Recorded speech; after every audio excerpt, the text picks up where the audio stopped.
Objection ఉంటే మాకు చెప్పండి, అంతేగాని మీరు చూసుకుంటే మాకు సంబంధం లేదు. మళ్ళా చెప్తున్నా, ఈ జత నుంచి ఎవరైనా మధ్యలో లోపుకొచ్చా ఇంక ఇక్కడికే పందెం మీరే జరుపుకోండి. ఇంక అంతే. 20-30 మంది అసలు ఎవరికి చెప్పుకోవాలి సమాధానం? చాలా దూరం నుంచి వచ్చారు. అసలు ఈ గ్రామానికి మొదటిసారి జరిగినా కూడా 21 జతలు రావాలంటే ఊరికినే కాదు.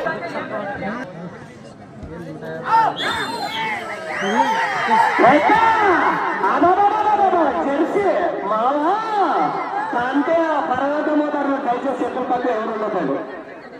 మామూలు తెలిసి కాదు, దయచేసి పట్టు పట్టాలా గట్టి కొట్టాలా వెంకటేశ్వర గారు చూసి కట్టుకోవాలి. నాయక్ గారు వారికే సంబంధము, కమిటీ వాళ్ళకి ఎలాంటి సంబంధం లేదు. ఇచ్చిన సమయం మాత్రం ఎక్కువ ఇవ్వము.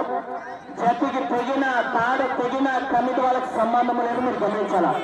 అంజనేయ గారు చూసుకోవాలి, వాళ్ళు ఎవరైనా వస్తే వాళ్ళ ఐదుగురు మాత్రమే కట్టుకున్నా ఉంచుకున్నా. అదేవిధంగా